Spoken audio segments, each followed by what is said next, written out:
Hola amigos, bienvenidos a otro episodio de Sábados Culturales, como le hemos puesto a este programa, había que ponerle un nombre. Y vamos a dedicarlo a un tema bastante sencillo, un tema que tiene que ver con nuestras vidas cotidianas. No pensamos mucho en eso. Me refiero al vuelo, al hecho que los seres humanos podemos volar, desplazarnos por el aire de un lugar a otro con mucho más velocidad, prontitud que por cualquier otro medio. Y la historia de esto es bastante interesante, tiene anécdotas, tiene toda clase de eventos interesantes, muy interesantes. Yo parto de la base de que ya el hombre más primitivo que podamos imaginar, un tipo de las cavernas, un hombre de hace 40.000 años atrás, seguramente más de alguna vez lo asombró el hecho de ver aves volando, ¿no? Y más de alguno habrá imaginado, o habrá querido, hubiera deseado poder hacer lo mismo. Porque volar significa estar eludiendo todos los obstáculos que presenta el avanzar por sobre la superficie de la Tierra, obviamente, especialmente en esos tiempos primitivos en que no había nada, carretera, vehículos ni nada, simplemente había que superar cerros, valles, ríos, arbustos, bosques, qué sé yo, y veía a estos seres tan libres, llenos de libertad, moviéndose por un espacio vacío, por el aire. Tienen que haber pensado más de alguna vez, y desde luego, más adelante en la historia humana, se pensó muchas veces en el tema del vuelo. Hay un viejo mito para los pájaros, y con plumas y con cera crea unas alas. Y el primero que iba a probar estas alas para volar era Ícaro, su hijo. Dédalo le advierte sí que no vuele demasiado bajo, porque si se mojan las plumas no va a poder volar y va a caer. Pero que tampoco suba mucho, porque con el calor se va a derretir la cera con que estaban pegadas estas plumas y se va a caer. Pero ustedes saben lo que pasa con las advertencias y consejos que le dan los padres a los hijos. No nos dan pelota. O sea, uno es un viejo majadero, un viejo que anda punceteando, que anda jodiendo. Lo mismo debe haber pasado aquí, porque Ícaro se puso las alas, se puso a volar, se empezó a entusiasmar, empezó a subir más y más y más y más, y ya ustedes recordarán cómo continúa el mito, el calor del sol. Se supone que al subir un poco el calor era más grande. Bueno, el calor del sol derrite la cera, Ícaro cae al mar y se ahoga. Y es un mito que por supuesto tiene muchas significaciones. Hasta el día de hoy de vez en cuando los que se acuerdan de estas cosas de la antigüedad lo pueden utilizar como una metáfora de lo que ocurre cuando uno es vencido por la arrogancia, por la ambición. Es un mito, es una historia también donde esta arrogancia y ambición están unidas, como suele ocurrir al ingenio humano, que es capaz de crear tantas cosas, pero luego que las crea se sobrepasa, se pasa de revoluciones y va más allá de lo que debiera con su invención y se produce algún tipo de desastre. Esa es el primer registro que tenemos de un accidente aéreo, podríamos decir, la caída de Ícaro porque se le derritieron las alas. En el siglo XV, principios del XVI, Leonardo da Vinci, un genio múltiple, universal, que era capaz de pintar, que era capaz de diseñar máquinas, que era capaz de muchísimas cosas. Si uno ve los cuadernos que están disponibles, los cuadernos de notas de Leonardo da Vinci, uno ve la cantidad de cosas que le interesaban, en que se metía, y una de ellas fue el vuelo. Él observaba a los pájaros y trató de determinar cómo era posible que volaran. Y hizo algunos diseños de lo que podríamos llamar un helicóptero. Ya vamos a llegar al punto de los helicópteros. Pero no pasó nada de ahí, no se inventó ninguna cosa. Leonardo da Vinci no inventó una máquina voladora. Pero en el siglo XVIII, para ser exactos, en 1783, pocos años antes de la Revolución Francesa, que iba a cambiar todo el cuadro de Europa, por supuesto de Francia, los hermanos Montgolfier hicieron una demostración en París que causó una enorme emoción con un globo aerostático. Llenaron un globo con aire caliente, que es más liviano, tiende a ascender que el aire de temperatura normal. Le ataron un canasto y subieron una cantidad de metros, no sé exactamente, no estaba ahí, pero subieron 500 metros, 400 metros, lo que sea. Y fue una cosa realmente que asombró a todo el mundo. Pero eso no es vuelo realmente, eso es ascenso. Volar es moverse por el aire a donde uno quiere. Y aquí simplemente estaban siendo llevados hacia arriba por el efecto del aire caliente. Pero igual es la primera oportunidad en que el hombre logra superar, por así decirlo, la fuerza de gravedad y ascender. Cuando uno lee lo que yo hice de niño, ahora ya los niños no leen las cosas que leíamos los nacidos hace tanto tiempo, a Julio Verne, va a ver que el tema del vuelo también está presente. Hay una de sus novelas en que hay un tipo, siempre es muy genio científico, pero al mismo tiempo son re malos, ¿eh? Son medios canallas. La vieja imagen del genio malévolo está presente en muchos cines, en muchas películas también. Había inventado una máquina que era como un barco repleto de hélices, una cosa que jamás habría podido volar. Estuvo presente. Fíjense ustedes que en ese siglo se hicieron experimentos. Dos caballeros, George Cagley y Otto Lilienthal, hicieron experimentos con planeadores siguiendo los principios de la aerodinámica que voy a explicar lo más simplemente posible más adelante, porque todavía hay gente que no entiende cómo puede elevarse una cosa pesada. Incluso a veces esos aviones militares que van con tanques, ¿cómo puede elevarse? Bien, vamos a examinar esos principios un poco más adelante del programa. Hicieron un experimento, el Lilienthal hizo como 2000 vuelos con este planeador, vuelos, digamos, si podemos llamarlos así, ¿no? Dejarse por una pendiente de un cerro, digamos, soltarse, cosa que hacen ahora con los parapentes, ¿no? Y avanzar un poco. Y el asunto estaba entonces en el aire. Por ese mismo tiempo ocurrió algo súper interesante que se ha repetido muchas veces en la historia de la ciencia y la tecnología, que es el típico negador que da toda clase de argumentos para negar que algo es posible justo antes que eso que era aparentemente imposible se hace realidad. Pero oxibiota, este polvito que viene en un sobre,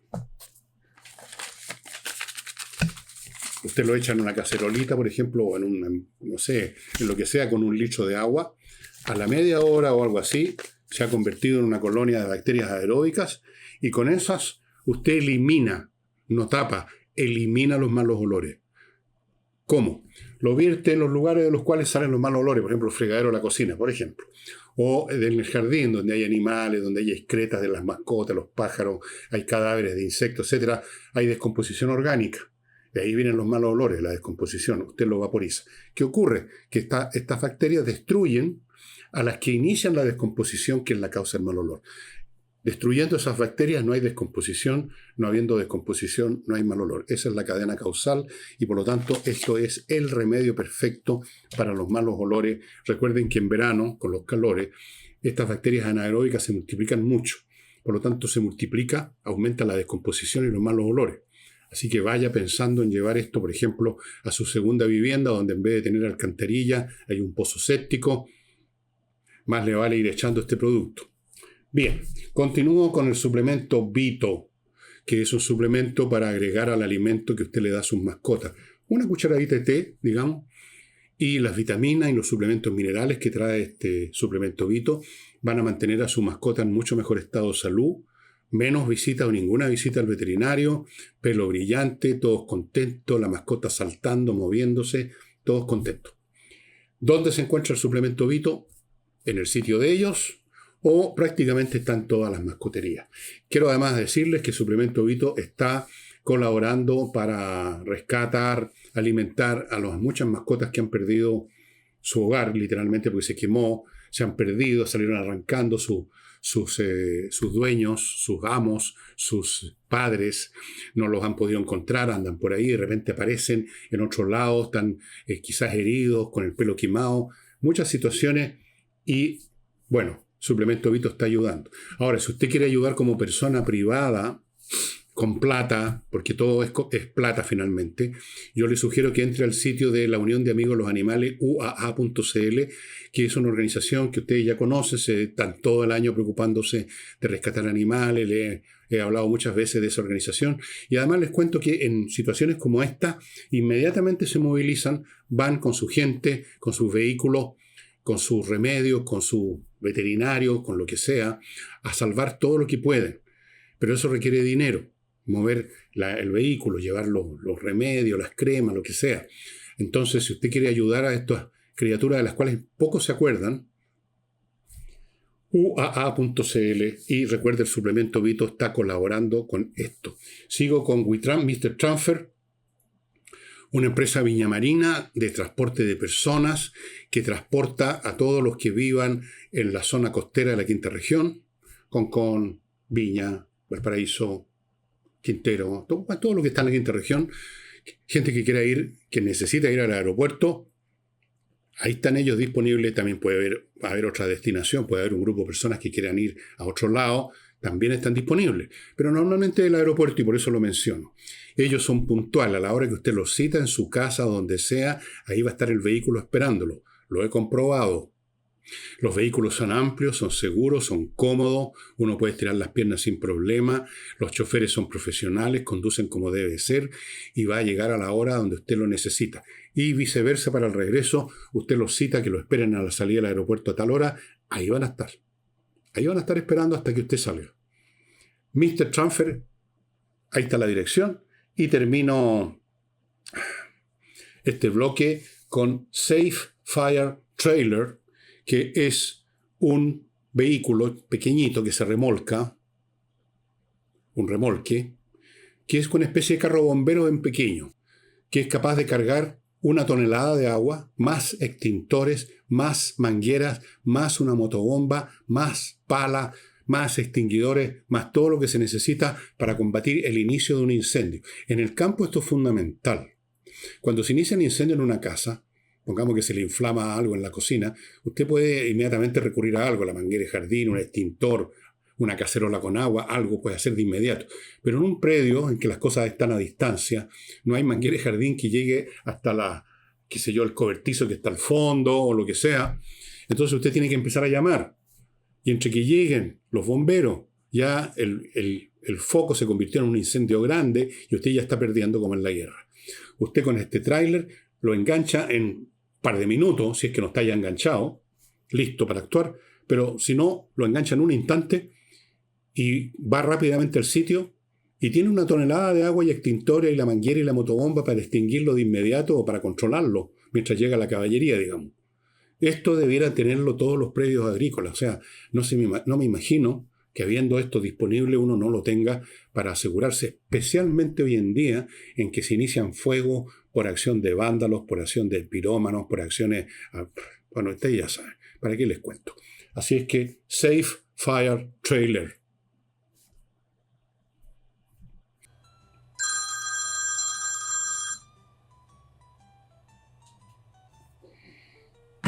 Perdonen, me estaban llamando. Y con este nuevo sistema que tengo no puedo parar y hacer un montón de cosas como antes.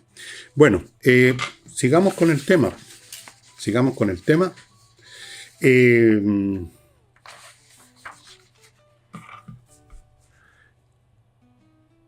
Un señor muy importante en la historia de las ciencias, Lord Kelvin. Tenía otro nombre, pero le dieron un título de nobleza, Lord Kelvin, un gran científico del siglo XIX. Pero a pesar de eso, a pesar de su mente brillante, no es el primer caso que ocurre, escribió un libro en una de cuyas secciones demostraba con cálculos y de acuerdo a los conocimientos físico-matemáticos de la época que no era posible volar con un objeto más pesado que el aire. Este tipo de refutaciones de algo que ocurre al día siguiente son bastante típicos en la historia de la ciencia, ¿no? Esto no se puede. Así que cuando escucha algún científico de cualquier especialidad, astrónomo, físico, químico, o lo que sea, que le dice a usted o escribe con un poco de esa pedantería y arrogancia de los científicos, que tal cosa es imposible y pues, saca una actitud desdeñosa. Acuérdese de Lord Kelvin, que dijo que el vuelo era imposible, y resulta que en 1903 los hermanos Wright llevan a cabo el primer vuelo con un avión, con un objeto más pesado que el aire, el primer vuelo controlable y propulsado por sí mismo, y no llevado por acá o para allá por el viento como ocurría con los globos aerostáticos, con un motor. Hay imágenes de ese primer vuelo que duró 12 segundos, y el avión, donde iban los dos hermanos, hay fotos de eso, recorrió 37 metros. Ese fue el primer vuelo de una máquina más pesada que el aire, autopropulsada, con su propia mecánica de propulsión. Fue extraordinario. Los hermanos Wright se convirtieron en rockstar. Pronto, por supuesto, fueron imitados. Ellos usaron principios aerodinámicos que son en el fondo bastante simples. Estuvieron experimentando. Eran fabricantes de bicicletas los hermanos Wright. No tenían títulos académicos, no tenían posgrado, no tenían toda esa parafernalia académica, sino que eran tipos geniales, inventivos, y se les ocurrió aplicar los principios aerodinámicos que seguramente conocían del Lilienthal y el otro fulano, y le pusieron un motor y experimentaron 1.000.000 de veces hasta que lograron hacer una máquina capaz de volar. Y después siguieron haciendo vuelos demostrativos cada vez más largos, más grandes. La gente acudía más a los sitios de demostración. Luego aparecieron otras máquinas voladoras siguiendo el mismo principio, los mismos principios aerodinámicos, con un motor. Ahí empiezan a aparecer una serie de personajes que se convierten como en personajes de circense, haciendo vuelos en París, cruzando el Canal de la Mancha. Naturalmente estos aviones eran cada vez más potentes, con un motor más potente, con alas más grandes. Y llega la Primera Guerra Mundial y empiezan a usarse los aviones. Primero, los aviones eran usados simplemente para observar las posiciones enemigas, no iban armados. Así que de repente se cruzaban aviones de los aliados, los franceses o los ingleses con los alemanes, y se saludaban, estaban observando simplemente.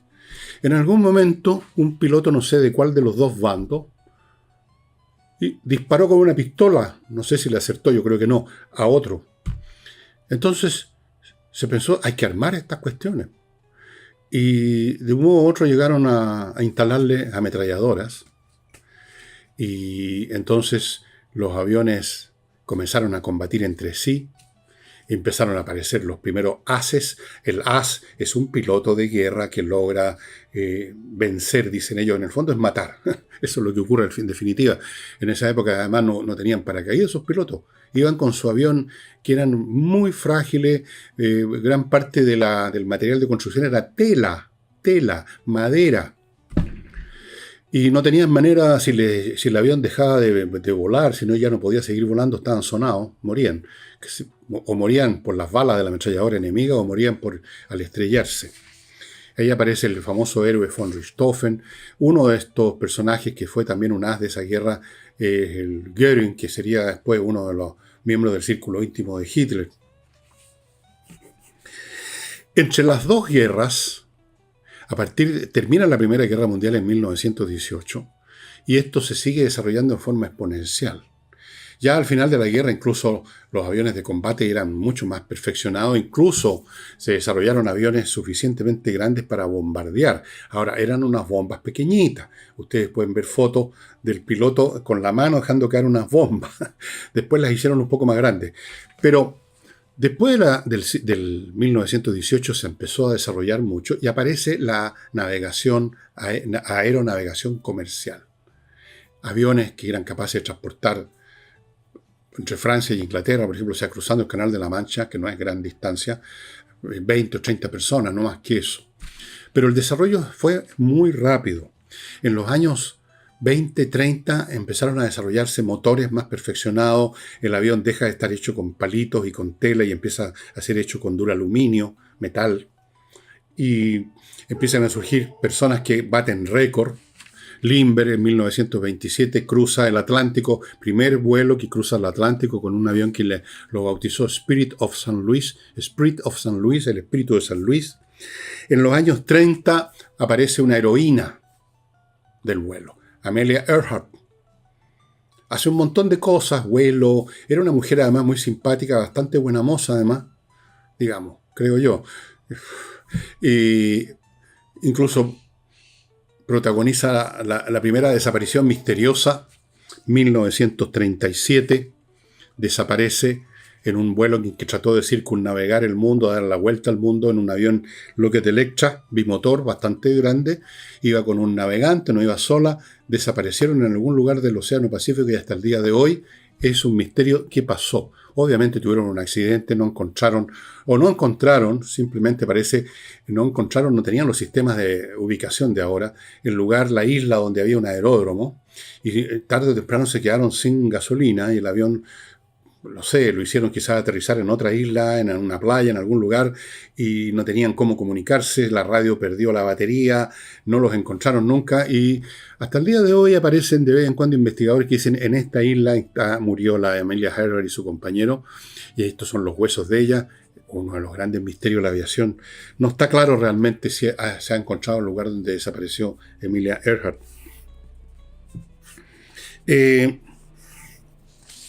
Hasta el día de hoy hay mucha gente que no sabe cómo diablos vuelan los aviones. ¿Cómo es la cuestión? Y yo se los voy a explicar de lo más simple posible. Yo no soy físico, no soy nada.